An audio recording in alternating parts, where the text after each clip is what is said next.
Hey everybody, before I get started, I just want to mention a couple of ways that you can engage with me on a more personal level. I have a few avenues set up and I keep focusing on one, and I figured, why don't I make a short little video talking about all of them real quick before we get into these episodes. So first thing, Patreon. There's a link in the episode description, and every episode description to the Patreon, as well as a video on the feed called Major Announcement that has all the details of what each tier offers and how much they cost. I implore you to check that out. I offer a lot of cool shit for my patrons.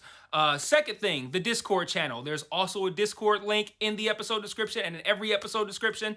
I have multiple channels set up there for each show that I'm covering, and it's a great way to just engage with me. I have a channel set up for MMA talk as well. I'm a big MMA fan, so if you're an MMA fan, you can check that out as well. There's a link to the Discord in the episode description. And then lastly, the Facebook and Twitter. Social media. Follow me on there. I post news on there. When I say news, I mean like, hey, I'm stopping covering this show. Hey, I'm starting covering this show. Let me know what you think about this. I do live watches of things on Facebook where like I'll check in and say, I'm watching so-and-so show. And then I'll like live comment while I'm watching it. And that'll be cool if maybe you watch that show too and you want to watch along with me, or you're watching it later and you will see my thoughts, which are usually pretty entertaining because I'm usually pretty high when I'm writing them. So check out all those links in each episode description, and let's talk about this episode. Peace. One mic. Yeah. All I need is one mic. Yeah. All I need is one mic. Hey everybody, welcome back to One Mic, and today I'm here to talk about Season 1, Episode 5 of Paramount Plus's Lawmen, Bass Reeves.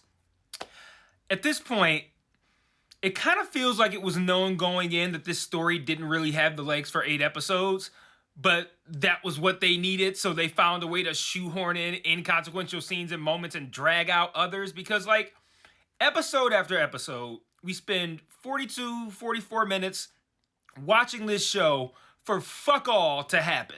Like, we get a little bit of compelling content that drives the story forward, but mostly it's just long, drawn-out moments of silence that I think the show thinks are profound, and 2 to 4 minutes of scenes that don't go anywhere. Like, for example, the entire season, I've been complaining about the pointlessness, or the feeling of the pointlessness of the Arthur and Sally scenes, or, you know, well, did we need all of these 2 to 3 minute scenes up to this point in order to tell us the story of Sally Smartmouth and that white girl? I don't think that we did. Like, it feels like there's going to be fallout from this, and that's going to tie in with Bass's absence from his family, which is something else this episode highlighted. And that's probably going to exacerbate this fallout, but that fallout is probably going to drive the home-based narrative for the remainder of the season. But now that I see the end goal and I look back on all of those scenes of like Arthur dropping off the piano, coming back later to be told to leave again, Sally sneaking off, conversation between Sally and Jenny about her behavior, like, I'm not sure we needed any of that in order to get us to this carnival moment, and none of that enhanced the carnival moment. Like, if we hadn't gotten any of that, the carnival moment plays out exactly the same. I'm not invested in the carnival scene more because I've seen a few scenes of her and Arthur together so far. So it's like, the moment itself was weak because Sally was like, wow, out of pocket to me by 2023 standards, let alone by 1870 standards, only for the consequences, at least in this episode, which is all I'm focused on, to be for Arthur to get beat up. Like, I mean, like, no, that's not that. I don't know. It's so underwhelming, and it feels like so much time was put into it, so much uninteresting and boring time, to end up somewhere that was incredibly just underwhelming when it happened. Like, when she's snapping, I'm thinking like, oh shit, this is gonna go crazy. And like, okay, yeah, Arthur gets beat up, but it's like, man, like, we wasted all them scenes. I had to sit through all that boring shit to get to that. Like, I don't know. None of the scenes that we saw prior to this helped make that scene any more impactful. Now, if they had worked on developing a relationship between Arthur and Sally, and then Arthur got seriously harmed in that scene, then I guess it works better. But like, either do it or don't fucking do it. Like, that, like, it felt like they were just like, yeah, we just gotta sprinkle these fucking scenes in so we can get to this place. But like, they didn't do work at making me actually care about them two together. All they did was give me enough shit to take me away from the stuff that was interesting, which made it just not work. they just felt like filler. And then the supposed payoff from the setup was underwhelming. But like I said, that's my problem with this show. A whole lot of time spent / wasted to build up to something minor and or unimpressive.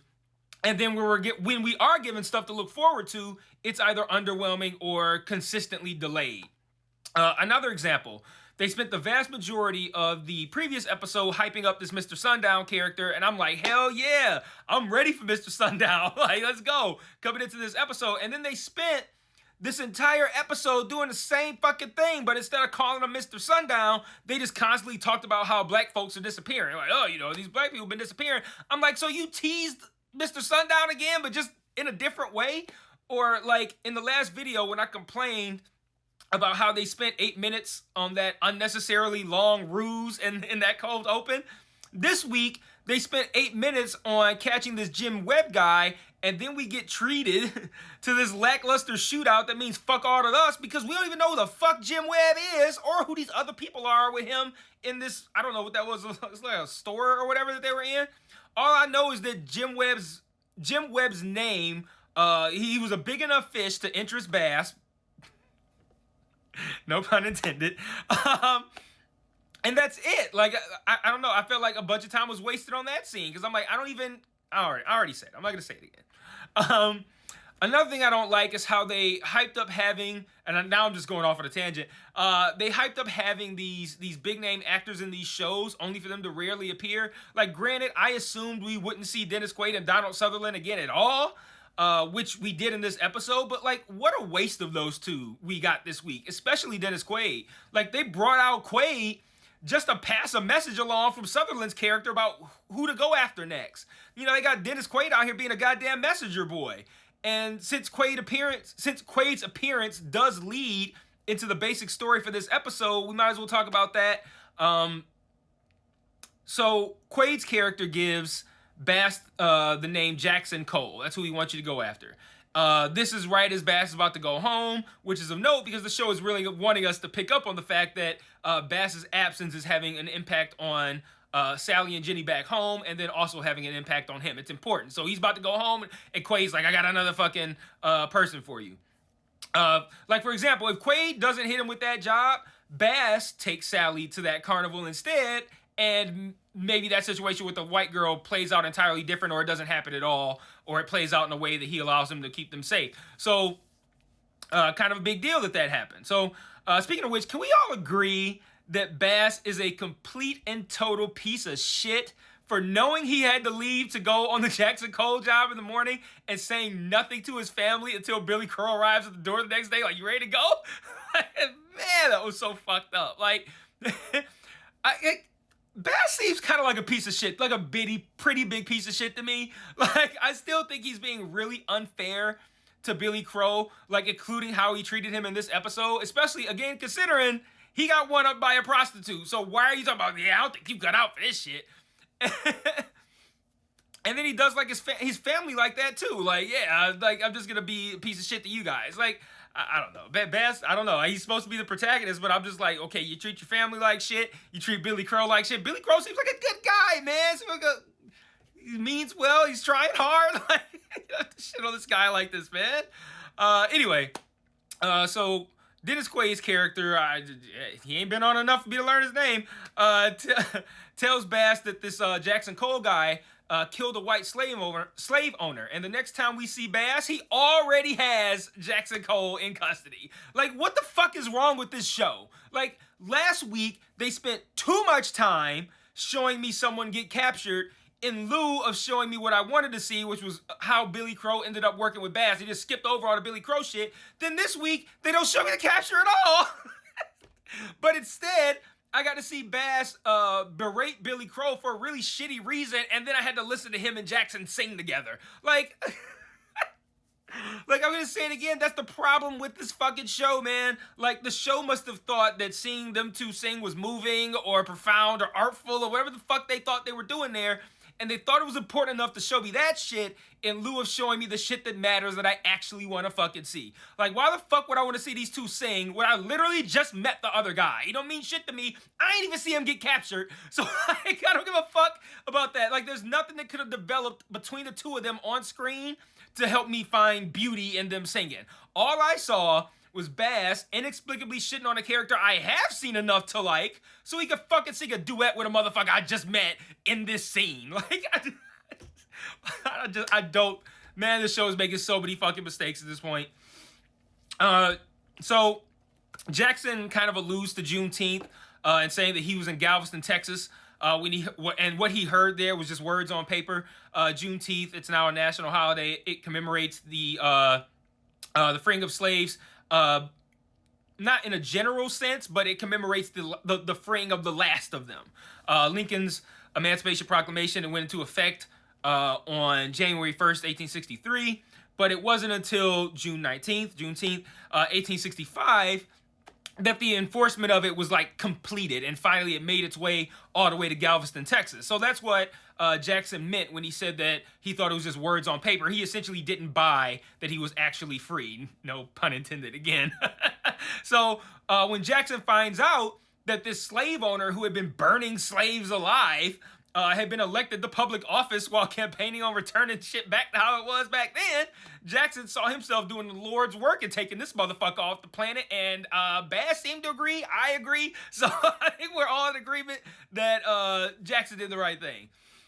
Another theme permeating throughout this season has been Bass trying to reconcile working for law enforcement as a Christian man while just seeing how corrupt, evil, and racist a lot of these people are. He's also had to contend with how other black people look at him by working with law enforcement. So after he hears what Jackson says, he unshackles him. I at first thought he was letting him go, but he didn't. They just kept riding along on horses, so I don't know what that's supposed to mean to me. Like it meant a lot when I thought he was letting them go, but then he didn't do it. I was like, I don't even know what the fuck that meant now. But they start riding, and as they continue riding, they come up on Esau.